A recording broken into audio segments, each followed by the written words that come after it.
This is Rennie Knopf with Championship BBQ.TV, and you're listening to the Barbecue Central Show. Start the game! Let's go! We'll do it live. Okay.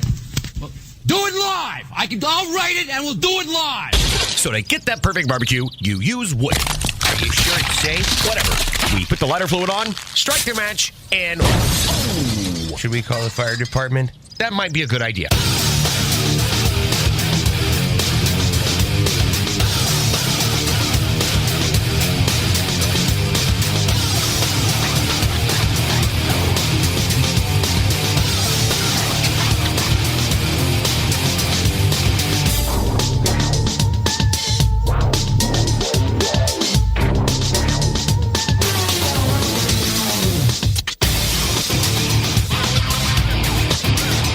Welcome to the Really Big Barbecue Central Show, a show that talks about all things important to the world of barbecue and grilling, originating as we do each and every week from the barbecue capital of the North Coast, Cleveland, Ohio. Happy to have you aboard here. I'm your program host, Greg Rempe. Maybe you thought all week about how you're going to be putting in your phone call to the show tonight, or you have crafted a finely written email and you want to shoot it over my way. This is how you do that.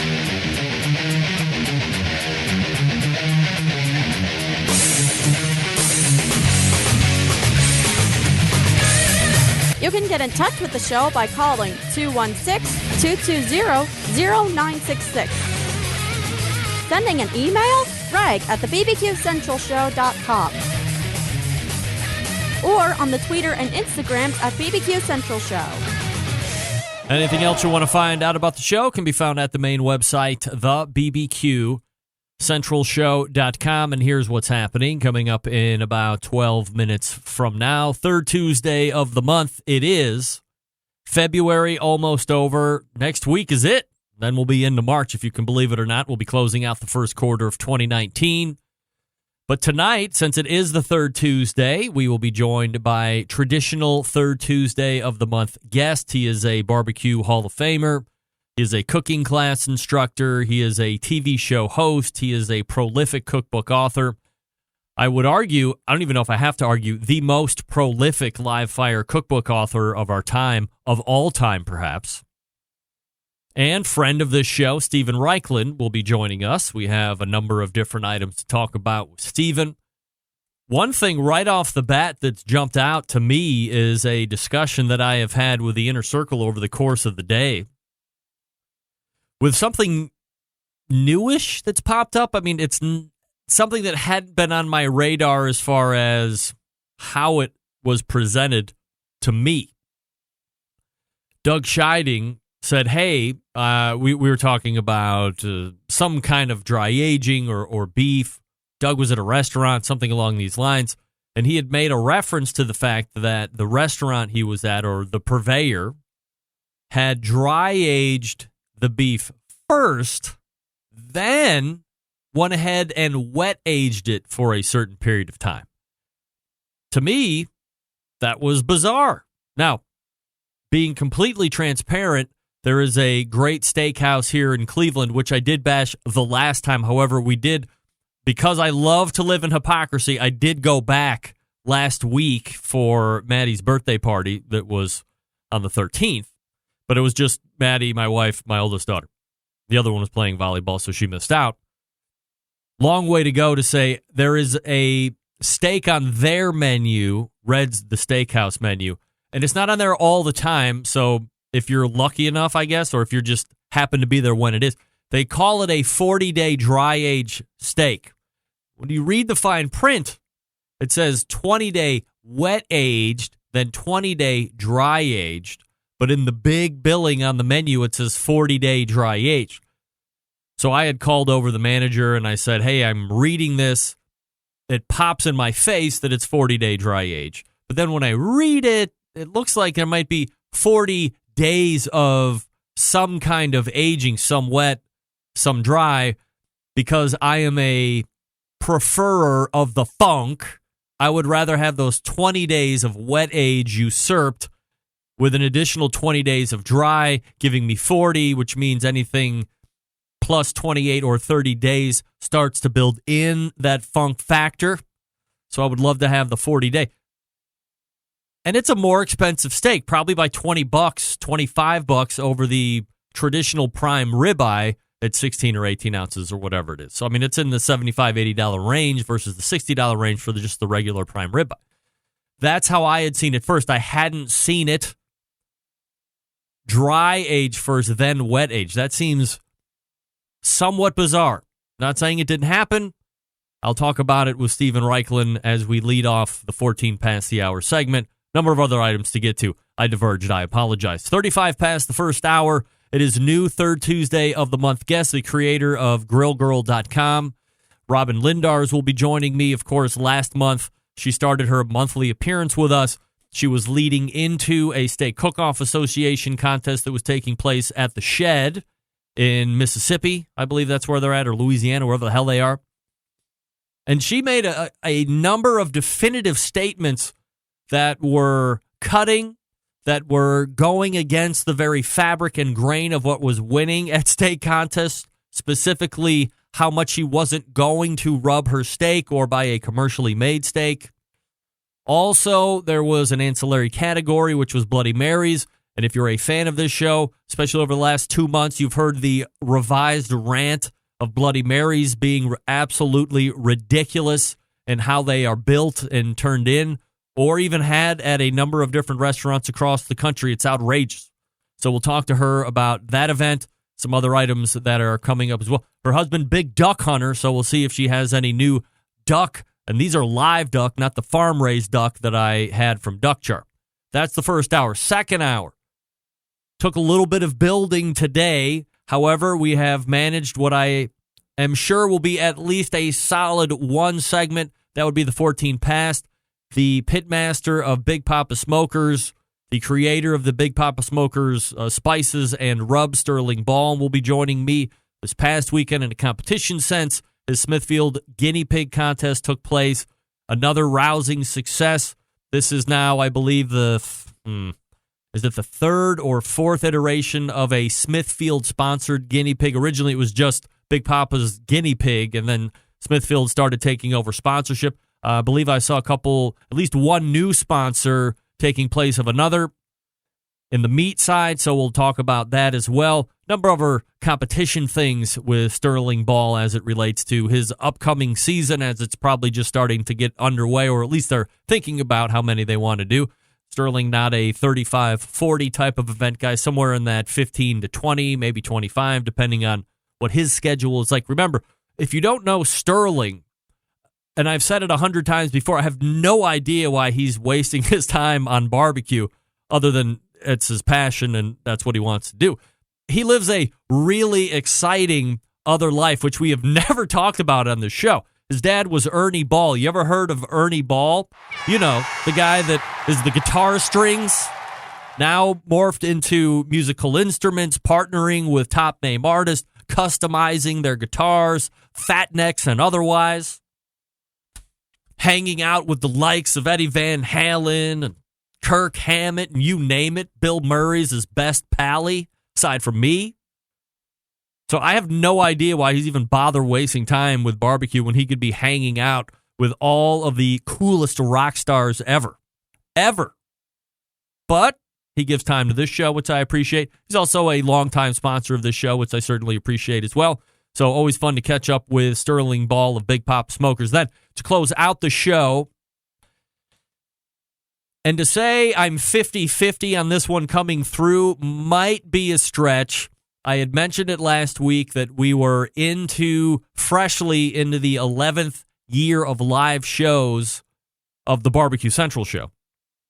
It existed 2 years prior in straight podcast format, and then I had converted it into a live internet show in 2008. So we are just pushing past 11 years, and I reached back out to the guy who really helped me find a voice and gave me a live platform to start out on.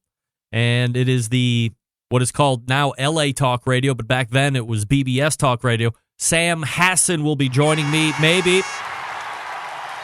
And we'll be talking about the evolution of both of our brands and enterprises over the course of the 11 years, how he has grown, how he has had to change and adapt because, much like me, where there was a bevy of podcasts, barbecue-related, coming out, you had to change it up, you had to set apart, and that's why I went live. There have been a number of internet stations that have come on board now over the last 11 years. So what is he doing to continue to evolve and continue to lead the pack when it comes to internet programming stations, live content? I believe if you put in talk radio, LA Talk Radio, if it's not the first, it's on first page returns of Google. So incredibly successful and continuing 11 years. I don't know if we thought we were all going to make it 1 year, but we did. Steven Raichlen coming up out of the break. Let me talk to you quickly about my pal Matt Eads. You know him as Grill Seeker. It's a soon-to-be-released book. It's great. How great?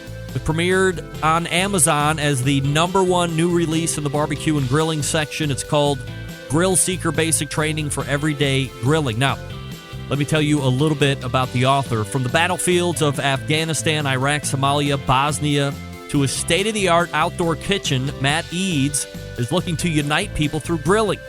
No matter our race, gender, sexual orientation, cultural upbringing, socioeconomic standing, or political affiliation, cooking over live fire brings people together. Differences get set aside, and that's why you should pre-order your copy of Grill Seeker Basic Training for Everyday Grilling right now. The focus of Grill Seeker is to show readers that gourmet grilling doesn't have to be just a weekend activity. I mean, come on, let's change the mindset. With Matt's tips and tricks, you can craft amazing meals and create amazing memories for family and friends every night of the week. That's what it's about. These memories and the camaraderie that grilling has created for Matt, dating back to his teen years and throughout his time in the Marines, fuel the desire to spread his passion for outdoor cooking. They're also the reasons he started the United by Flame movement on social media. You can find that under hashtag United by Flame. Here's a few teasers from the book. I mentioned these last week, so let me tickle your proverbial back end with a smoke-infused feather. Grilled grapes and roasted garlic-infused ricotta crostini. Grilled Nashville hot chicken. I love Nashville hot chicken, so I'm looking forward to trying this recipe. Grilled peach boats with mascarpone ice cream. How does that fancy you? Don't forget to join the hashtag United by Flame movement. Head over to grillseeker.com, and at the very top of the site, above the logo, click on the United by Flame link, and then check out the page. Don't forget, you can send Matt a photo of yourself cooking in front of your grill or barbecue pit. He will, in turn, go ahead and share that on the United by Flame page. You become a member. Join the movement. Let's do it. But before you join the movement, go to Amazon.com. There's a link on my homepage, on the logo button, or in the sponsorships page. It all links over to Grill Seeker Basic Training for Everyday Grilling with Matt Eads, newest partner of this show, and certainly appreciate it. Pre-order the book, man. Everybody loves the pre-order. It's the Grill Seeker. He'll be on next week, is actually. Programming note, Grill Seeker on next week. Steven Raichlen coming up out of the break. Stick around, be right back.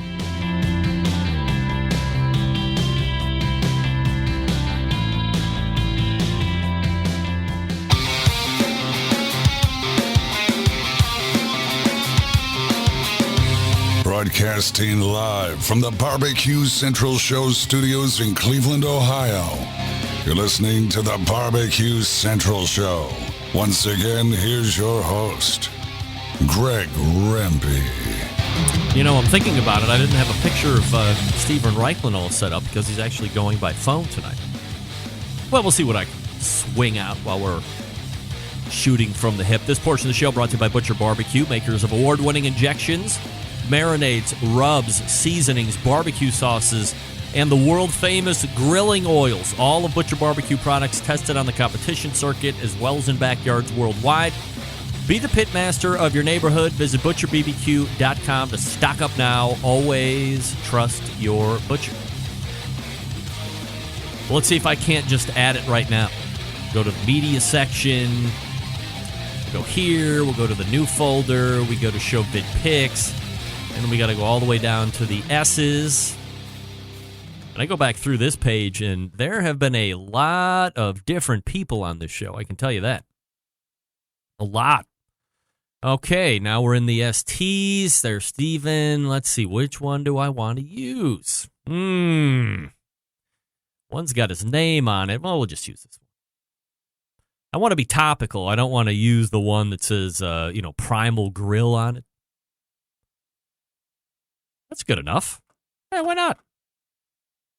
Let's go ahead and raise Steven up. My first guest on the third Tuesday of each month is a 2015 BBQ Hall of Fame inductee, a TV show host, a barbecue cooking class instructor, a multiple-time author, and you see him here on the third Tuesday of every month. We race to the hotline and welcome in Steven Raichlen. Steven, how are you, buddy? Doing great, Greg. How about you? I am absolutely fabulous, Steven. Appreciate the time, as always. You are not via Skype, which means you're traveling, so where do we find you in this great country? So I am on the Tamiami Trail between Naples, Florida, and Miami. All right, Tamiami Trail. That's a pretty big trail, if I come to understand. Any cool places along the stops?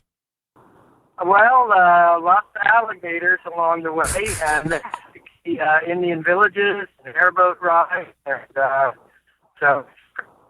Are you a big fan of eating alligator? Is that something that you've partaken in and enjoy? I have eaten alligator. I can't say it's enough meat, so I really crave it. The other thing we have down here that's great are frog legs. And I would go out of my way to eat a Florida frog leg. How do you prepare that? What do you find to be the best way? Well, as you can imagine, the way I prepare them is with curry butter and grilled. The most traditional way to eat frog legs down here is deep fried.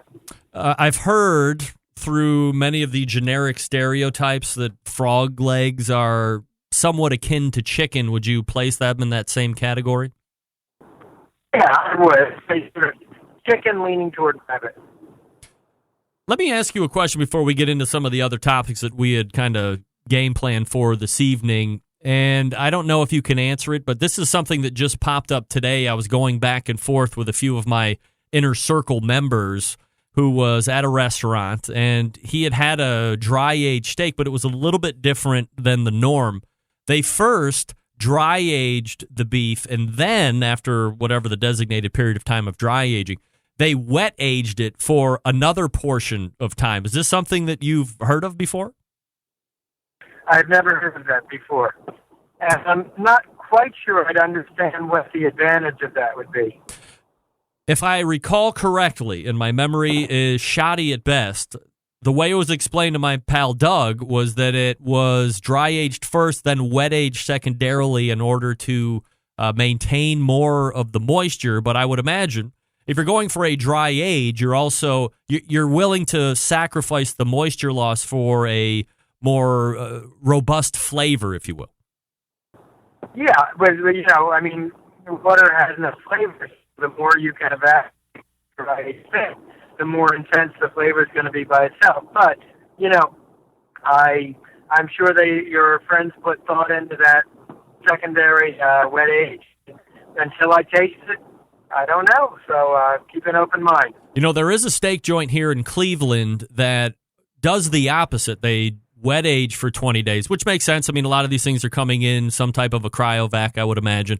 So you let it hang out there for 20 days or whatever, then they take it out, they dry age it for another 20 days. Now, personally, I would rather have that dry aging process be more than 20, at least 30, maybe into the 40, 50-day range.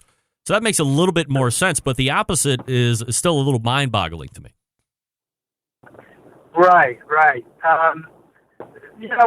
I guess for me, the bottom line is what's exciting is when I was growing up, a steak was a steak was a steak, and now there are so many variations. People are pushing the envelope in so many different directions that, it's a really exciting time to be a griller and an eater. Steve, let me ask you and I'm going to ask you to speculate over the general population just to make sure that I'm kind of understanding where your mindset might be at. I believe at this point, and maybe over the last 3 or 4 years, that the consumer has never been closer to the source of where beef is coming from.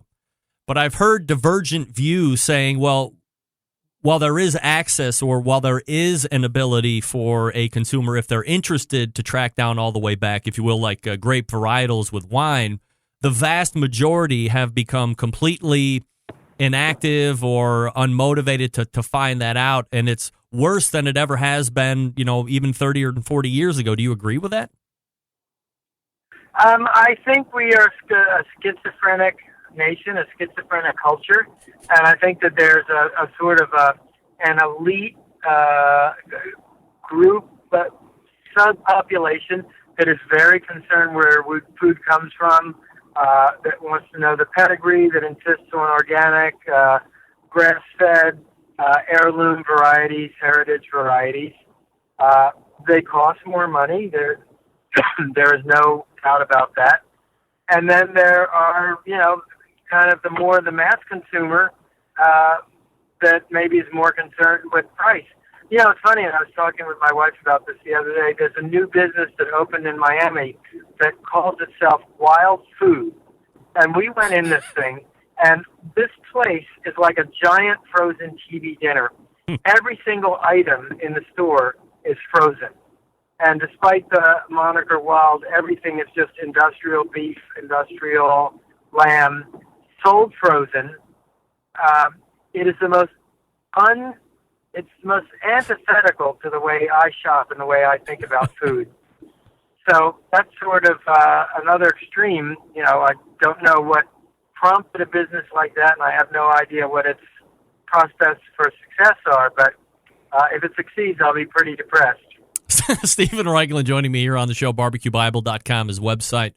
Steven, let's go ahead and talk about the 2019 edition of Barbecue University. We kind of talk about it each and every year, kind of a lead up before you have it, and then we like to recap it after the fact. So what are you looking at from a curriculum standpoint, and is there anything that is going to be changing from a trend standpoint that you're going to be doing there?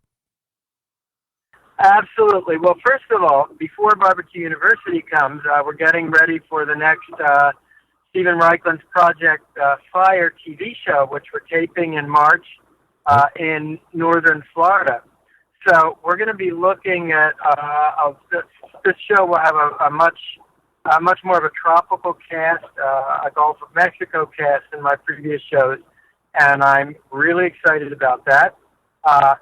The shows that we've got lined up for the new series very much align with books I've written or working on. I've got Brisket Chronicles coming out in April, and so one show is Brisket 24/7. We're going to do sort of a crash immersive course in brisket, including, by the way, a brisket that you can cook in 2 minutes. It's Korean style, so that's pretty interesting.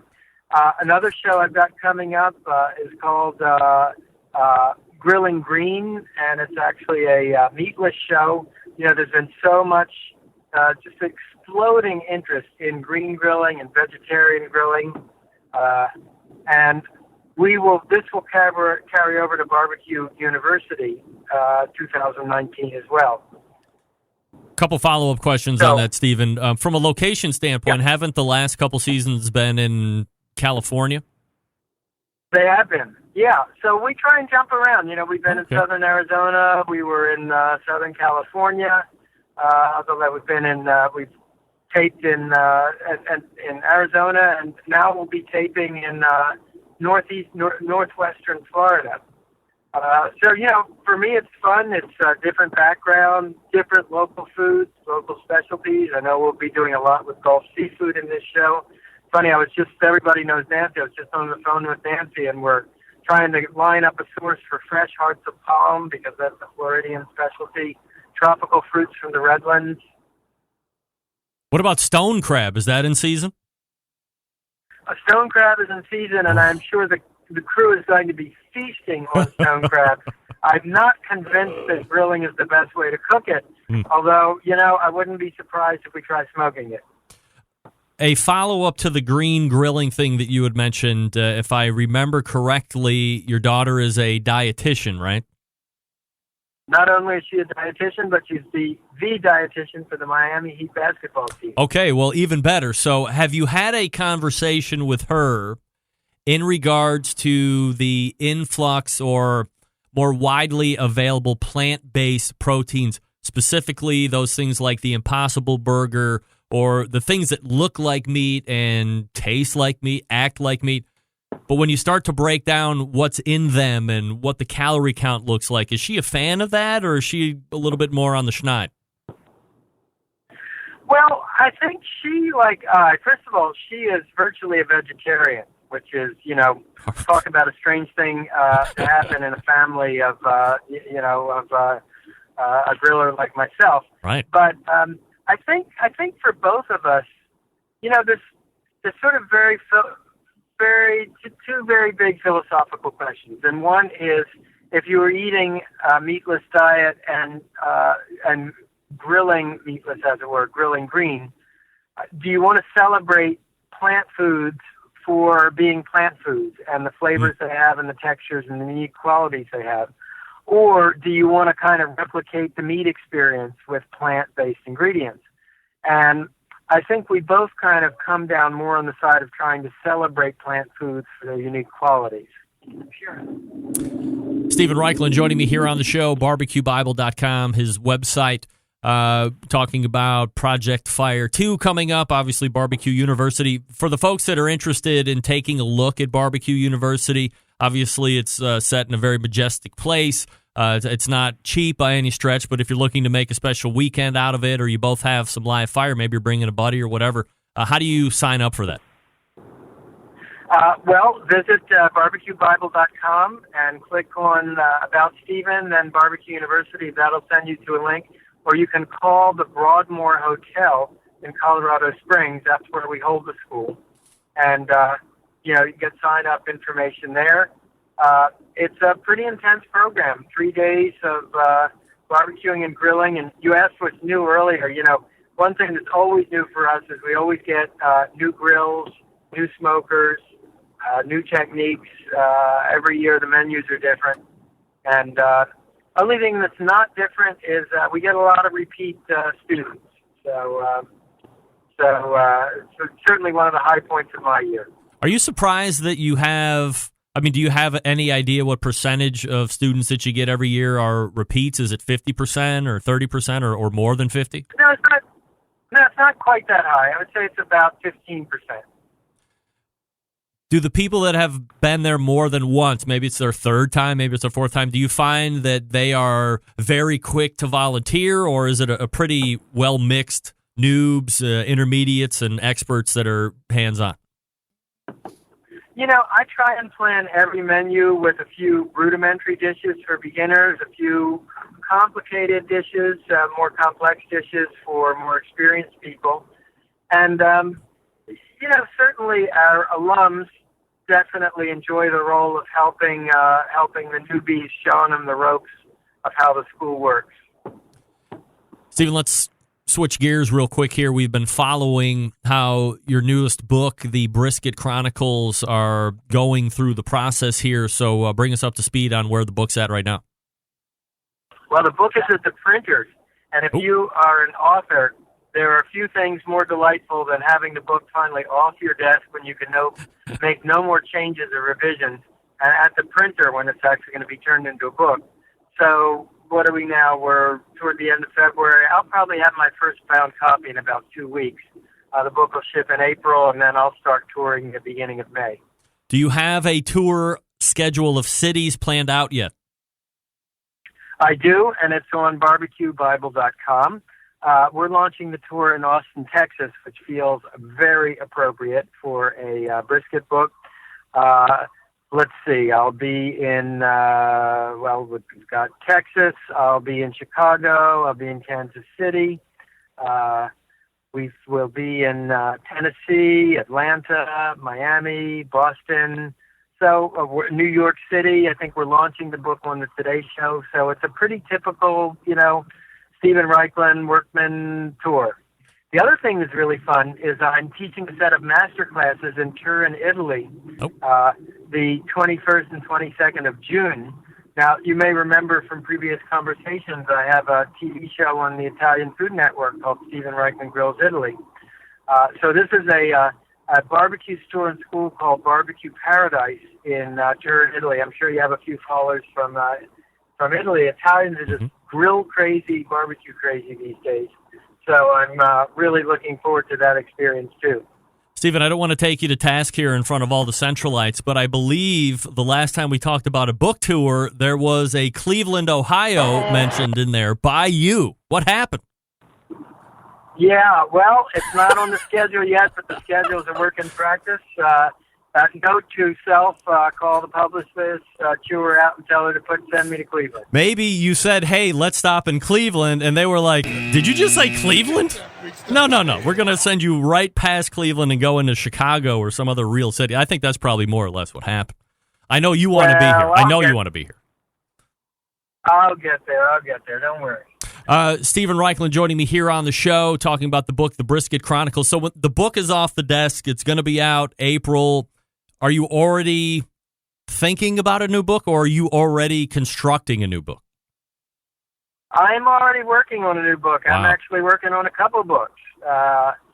The first one, there may be a grilling green book in the works. Mm-hmm. And I'm actually working on another project that may be surprising for people, but, in Venice, there is a kind of tapas that's called cicchetti, and they're served at these wonderful Venetian wine bars, which are about the last place when you can actually meet a real Venetian, with the wave of tourism is in Venice. Sure. So I'm working on a project on Venetian wine bar food, and I've got a story on that coming out in the travel section of the New York Times in a couple weeks.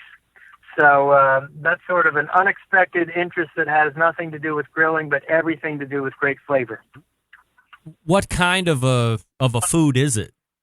Is there a genre for it? So imagine tapas, and it's everything from a myriad of different kinds of meatballs to open-faced sandwiches to panini, to interesting salads, interesting seafood.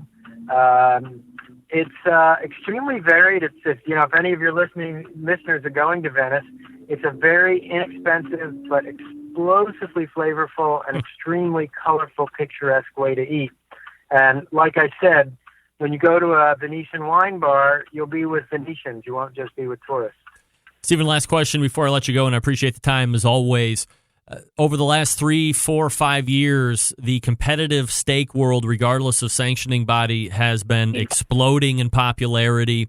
Is that something, if you were around it or it was down in Florida or Martha's Vineyard, depending on where you're at over the course of that particular season, is that something that you would throw a couple $100 down and take part in a steak contest, or no?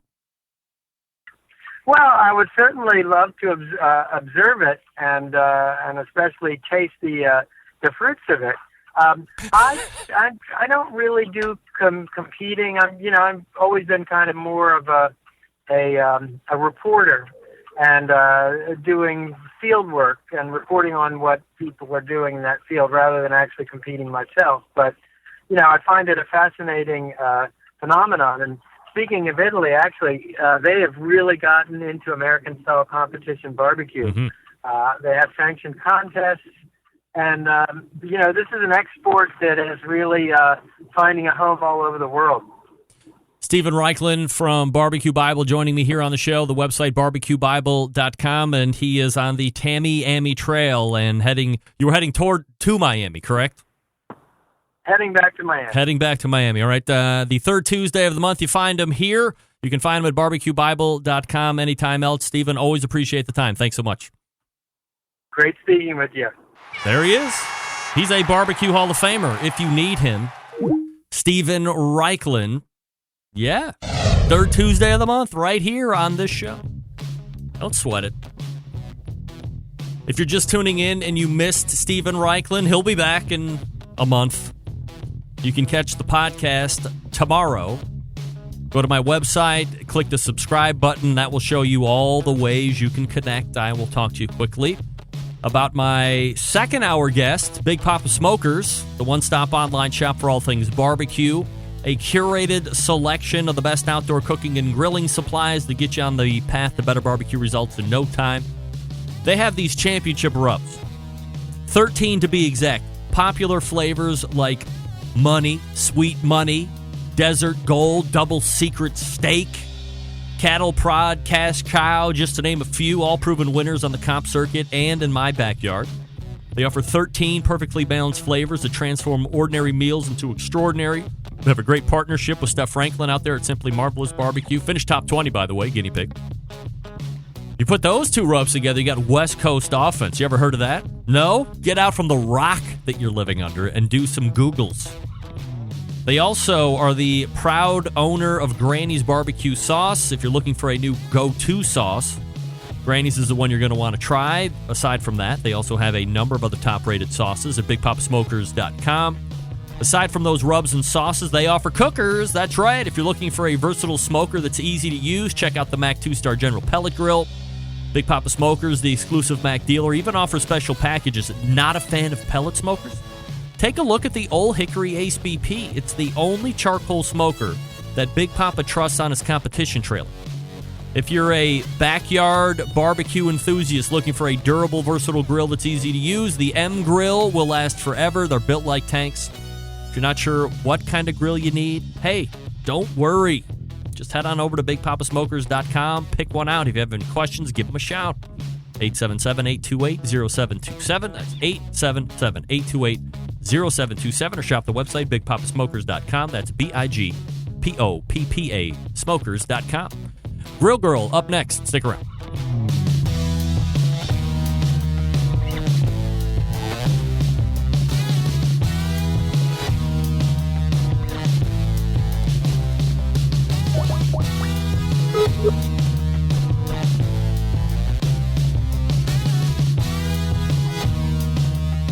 Continuing to produce incredibly mediocre content in an exceptionally professional way.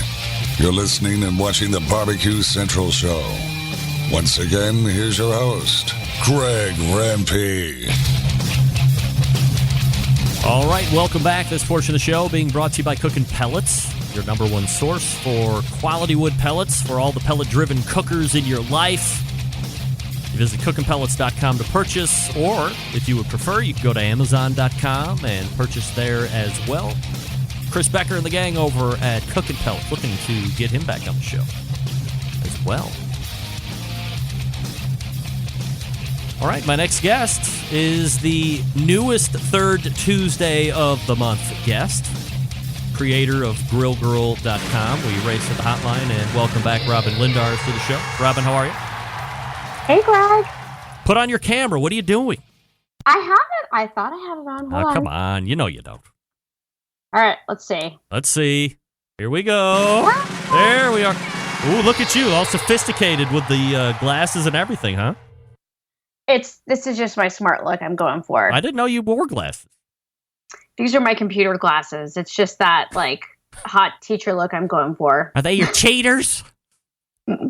Cheaters? Is that what they call them? Are those cheaters or are they real glasses? I mean, I have a very slight stigmatism or whatever, so I wear them sometimes just because when I'm typing up recipes and stuff. So visit Robin's website if you're doodling around, grillgirl.com. You can follow her on Instagrams at grillgirlrobin. See what she's up to. Robin. That's right. With a Y. Right, Robyn. So don't make that mistake. But Google her. Do you have the blue check mark? I think I do on some networks and others I don't. Do you? No, I don't. I tried to get a blue check mark for Instagram, and they were like, no, you don't get it. And they don't. Well, you know what? They don't tell you why. They just deny you. They're finicky over there, so whatever. Finicky. All right, so last month in your first recurring role, you were talking about, amongst other things, that you and your dad, Eddie, were heading down to the shed. You were going to be taking part in this Steak Cook-Off Association event, and you were really pretty pumped up about it. Oh, my God. So much fun. And I have to say, we also competed with Jeff Romero, and the last episode I was on, I totally butchered his last name because I was exhausted and I had like brain fart mom brain. So I'm sorry about that, Jeff. And Brad and everybody at the shed totally gave him so much shit about it. Really? Yeah, they did. Because I was like, I just had a major brain fart. So What did you call him? Jeff. Did you call him like Jeff I said Toothman or something? Salerno or something. I think I'd been on like Nick Solaris's feed on Instagram, and I had his like last name in my brain. Yeah. And I just like, you have those like parent moments where you're like, I want to talk about this, but then you're like, like your brain just doesn't work because you're exhausted. And that's what I was having that night. All right, Robin, I'm going to tell you right now, as a parent of 3 daughters ranging in age from 17 to 13, almost 18, and almost a freshly 14, by the way. Go to joebees.com, JOEBEES. They're not a sponsor of the show. They have no affiliation with me. For the last 7 years, I've been taking their products, a bee pollen supplement. I don't know how else to say it. And he's like a Florida guy, actually, now that I'm thinking about it. Really? I've taken I love my Florida peeps. I've taken it for 7 years. My mind is sharp. My will is fantastic. And my health, my, immune system is so... How's your stamina, Greg? Is so screw stamina. My immunity is so robust that while all of the other 4 women in my house are coming down with all types of sicknesses at any moment, I haven't even had a cold in 7 years. Really? I'm not my kidding. grandma always took bee pollen, and she's like 90, and she's still kicking. So maybe there's something to it. I'm telling you, there is something to it. And again, no affiliation, so don't take it and be sick, and I'll just make fun of you for the rest of the time. Anyway, let's get back on track. So you were heading down to the steak cook-off. One of the things that you had mentioned was that you were going to be ultra simple on rub. Maybe like not a lot of rub at all. And I was like, whoa, that's way off base. That's not what people are doing. I know what I'm doing, Mr. Rempe. You shut up and you host your show, but I'm the one competing. So give us a breakdown of how it actually shook out. Well, Greg, if you know me and if you followed all my stuff over the years, you know that whatever I say I'm not going to do, it always comes back and bites me in the ass. And that's how I ended up with a Chihuahua and a cat and using a pellet smoker and now sous videing, because they always said I would never sous vide. And that's why I was almost going to be late tonight, because I just cooked an excellent sous vide steak that I actually even saved a piece. Look at this. Hold it up. Is this crazy shizzle, you guys, or what? Wow. Good color. My camera, but look, a perfect medium rare. I mean, I saved this for you. I was like, really, and my husband, he got it for me, but he really got it for himself. Mm-hmm. And I've been like, he's like, let's use it. And anyway, so whatever. So the point is that whatever I say I'm not going to do, I always do. And I said I was going to keep it simple with the rub. Yep. And we didn't, because what happened was Dad and I stayed with Mama and Papa Shed while we were there. And Papa Shed has been schooled by Johnny Joseph. And so Papa Shed, Daddy-O, or Craig, whatever you call him. And you got to love them too. Like the whole Shed family is awesome. And that's why this competition was so much fun, because the Shed doesn't do anything half-assed, and Brad is freaking hilarious. And like the whole thing was just so fun. Right. So we stay with Mama and Papa Shed, and Daddy-O gave us a schooling. And so he learned from Johnny Joseph, and he whipped out this rub that was like Saison, like what we have down here in Miami where I'm from. But I was like, oh my God, are you kidding me? We're using Saison. Like, I'm in Mississippi, not Miami. And the point is that you need something to compete with that has MSG in it to place. Mm-hmm. And I was like, SHIT, because that goes against what I'm all about. But when you're cooking and competing, you only have that one bite, and that one bite needs to stand out, and that's what you got to do. Okay. So we changed it around, and we did really awful on their first cook, because so here's how they did it at the Shed. They did 2 rounds of steak, and it was really cool how they did it, because then the winners of that then competed against each other in a live cook-off during the award ceremony, which was like, it was like Chopped meets an award ceremony. It was really fun. And our second one, we did 33 out of like 90, which is in the top third. So I'll take it. Right. So we changed our strategy. So unfortunately, even though you don't want to, you want to be a purist. I think the stuff that's placing is stuff that would Who wants to be a purist? Who wants to be a purist? You want to be a purist. Nobody else wants to be a purist. All right. So go ahead and apologize and say I was right. You were totally right, and like I said, and actually, I have a blog post from 2015 that was, and I made these like goals. And it was like hashtag try new things, and it was hashtag never say never. So, like I said, whatever I say, I will never do. Always comes back to bite me the ass, and that was it. So you have to use a rub, or you have to have something with MSG in it, is what I learned. Because we are on the worldwide internet, there's no reason for you to spell out shit.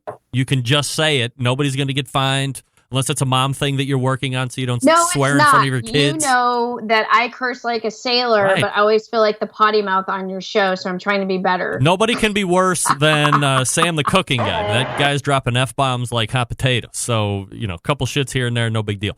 Now, next steak cook-off, you're definitely sticking to the rub guns, and it's MSG, and it's one-bite flavor, over-the-top type stuff to stand out.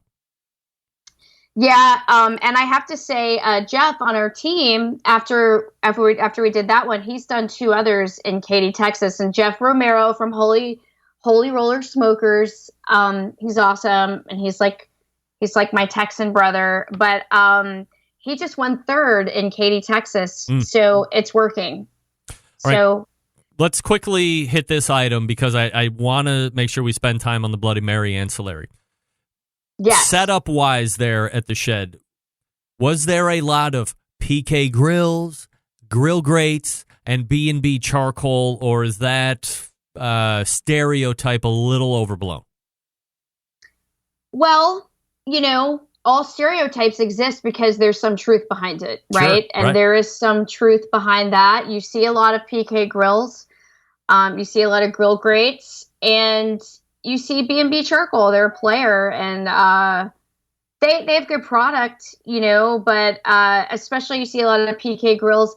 You don't need to compete on a PK grill to win, and you don't have to use grill grates, though I think it helps. I think the point is that you have to get your temperature down, and you need to use a grill that's going to get you there, and you have to look for consistency when you're cooking, and you really just have to get your temperatures down. So that's what it's all about is being able to master that without having a lot of distractions. I think the reason that we didn't do so well in our first steak that we did was because there were a lot of distractions. We had some like photographers from the Food Network there, and just like, that's distracting. You guys saw me get chopped on the first round of chop because I couldn't focus. And then I had the oyster situation where I cooked with oysters I wasn't familiar with. I'm an East Coast girl. I had some West Coast oysters. They weren't what I was used to. But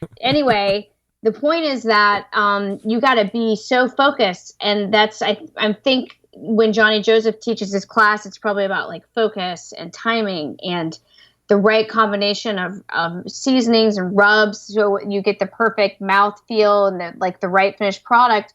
Because the guy that actually won the steak cook-off was a guy that was Robert Edwards, Robert Edwin. I can't remember.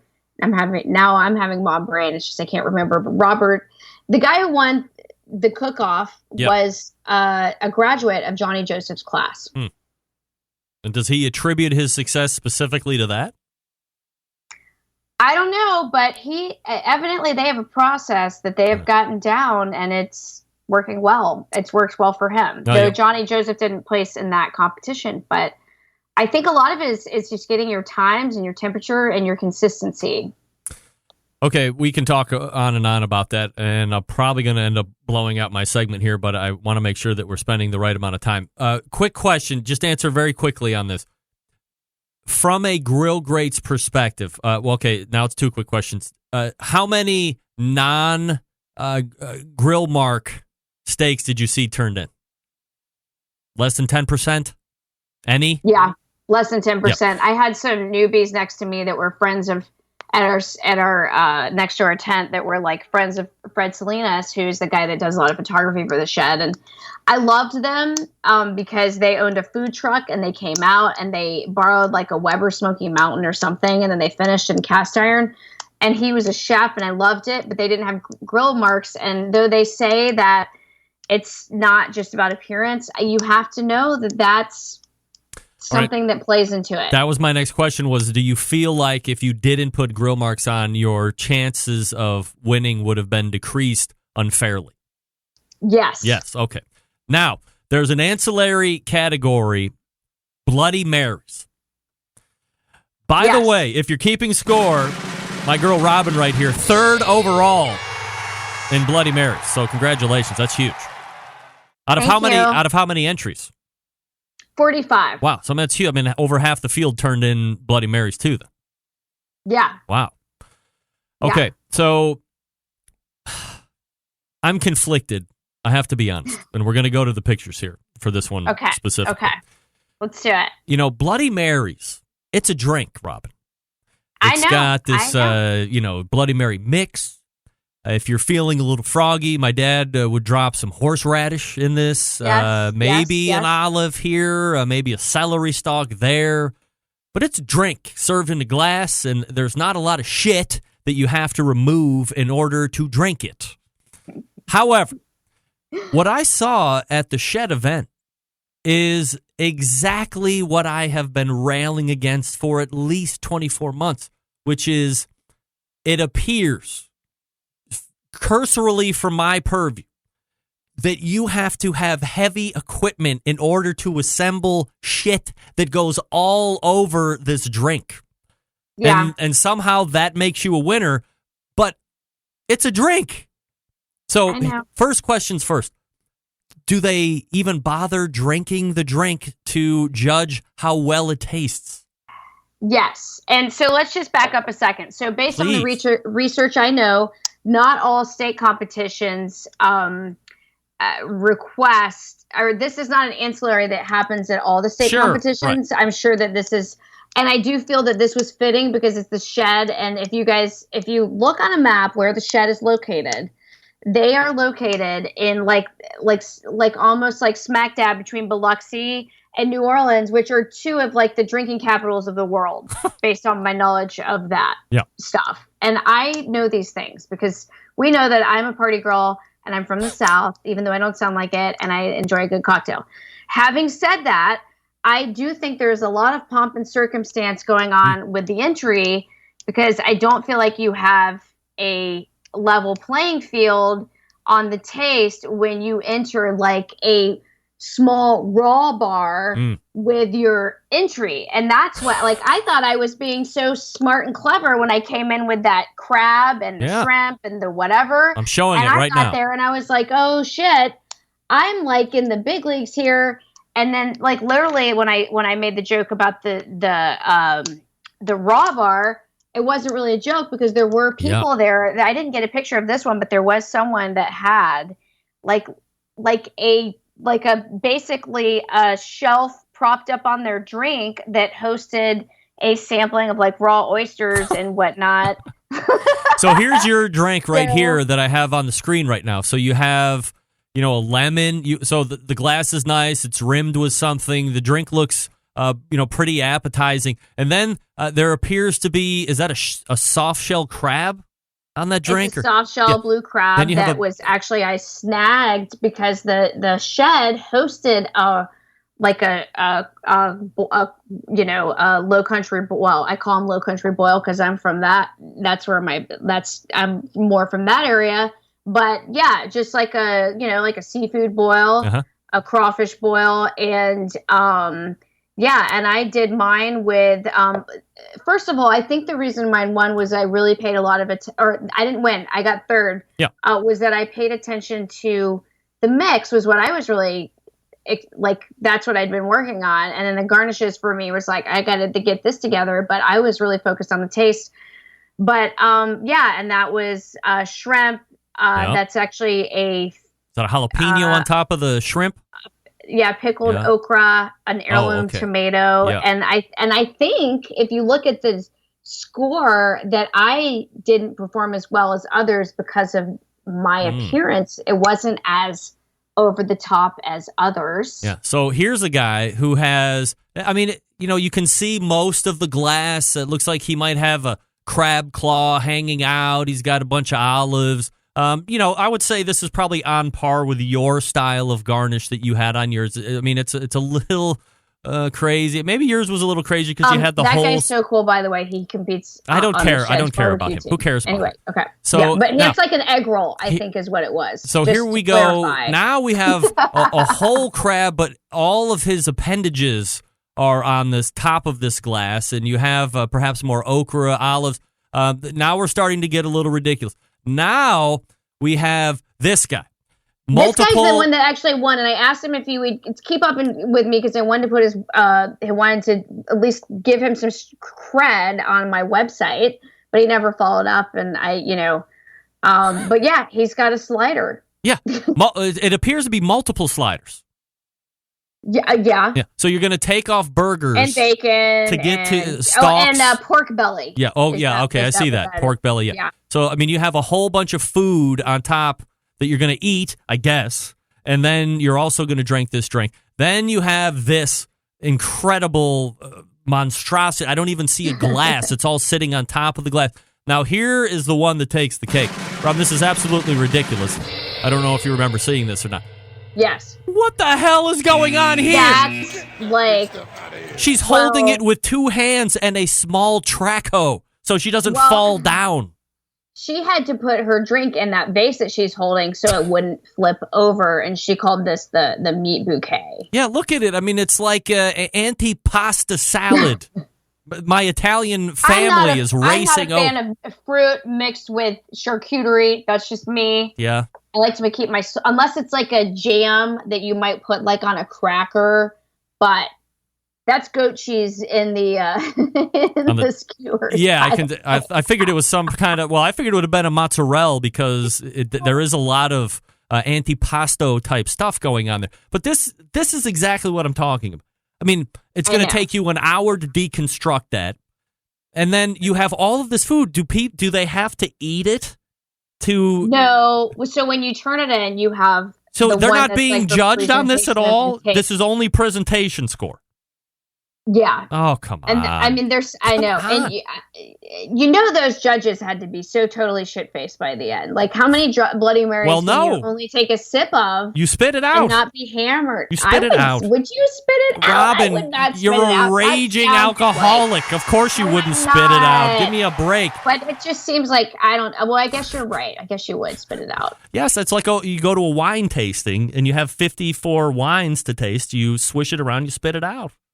You're right. You would. I guess I didn't equate the way you would do wine tasting to Bloody Mary tasting. I would say, Rob, you're probably not too far off the track here saying that in a particular barbecue event or a steak event, the judges might be taking in better than 75% of their sips. So I don't know. They look like a bunch of old farts, but that's South Mississippi. You're really close to New Orleans. It's like they can handle their Bloody Marys. Yeah, so maybe they weren't spitting anything out. Maybe they were taking it all in. Probably a pretty good chance. Maybe I'll judge it next year. Yeah. As someone that's placed, I would be good as a Bloody Mary judge. Right. You've finished high enough to go into the judging pool and tell everybody else their drinks taste like crap. Well, no, you just need to go in with a good recipe. And you don't have to. If you want to know what I won with, I actually put it on my website. So I have leveled the playing field. I mean, the thing is, I think if you do most competitions, they're not going to have 45 people. Like most local, like this was a big deal. It was hosted at the Shed, but most are probably not going to have as much competition, which is going to help you progress higher and get a ticket to the World Food Championships. Yeah. Which is cool. I would hope that if you go into the judges' tent, Robin, that you are not going to fall victim to giving high scores to all this craziness that's on top, that you will really be giving all of your points for quality of drink, because in the end, it is a drink. It is a drink, and it needs to taste good. It needs to be something that you would want to present and serve other people, and, which is why actually I saw Leslie Roark Right. from New Bonds Yep. in line, and I was like, oh my God, I'm going to lose because Leslie's here and they have the best Bloody Mary mix ever. Right. But I'm sure she might have gotten judged against her because her presentation was good, but it wasn't over the top, you know? Well, it's all very interesting, and it does lead in. It just supports my weirdness. If you YouTube crazy Bloody Marys, there was some restaurant in like Phoenix. I mean, you should have seen this thing, Robin. It was absolutely. It puts the antipasta Bloody Mary to shame, if you can believe it. Yeah. And that was over the top. I'll have to find the link and send it to you so you can check it out. But these things have grown into an incredible array of everything that isn't the drink, unfortunately. So, look, we're way over time here. You go visit Robin at her website, grillgirl.com. Robin is ROBYN, and you can find her on Instagram, which she's very active on, at Grill Girl Robin, again with a Y. And in the meantime, every third Tuesday following Steven Raichlen, you see her right here on the Barbecue Central show. So, Robin, appreciate you recapping the steak event and the Bloody Mary, and we'll see you again next month. And Greg, I do just want to say you guys should follow me at Grill Girl Robin on Instagram. And I just got a paddleboard, and I expect to be having a lot more bikini shots because I'm working on having more fun out on the water. What's a paddleboard? A paddleboard. Like a paddleboard? No, like you paddle places. Like on the water. That's right. Yeah. Look, a guy in Cleveland. I'm not I don't. Anyone. I don't even know. Your mind is so dirty. There's no spanking going on here, Greg. No, there's nothing like that. I don't associate water sports in Cleveland. So forgive me if we're not very tropical here yet. Give me 3 or 4 months to get past winter, and then I can start thinking water sports on the lake. Right? I won't be paddling you anytime soon. All right. Great. Good news. But hurry up with the bikini shots because all the pervs are now salivating and my inbox is getting flooded. So, all right, Robin, we'll see you in March. Mwah. There she is. Promising the promise of bikini pics. Hilarious. Let me see if I get this right. If Robin says, I got a new paddleboard and there's going to be more bikini shots, so follow my Instagram. If I said the same thing, you guys would be like, oh. Her follow count is going up. If I say that, my trend is going down. Damn it. That's right, Smoking Bears. Greatest triple X-rated show ever. In the meantime, I'm way late. I got to figure out how I'm going to get caught up here, so it will be an abbreviated top of the hour, which we're already 2 minutes into. Let me talk to you quickly about the Barbecue Guru. We've always believed that outdoor cooking should be easy and fun because it can be, especially with the Monolith Barbecue Guru Edition grill.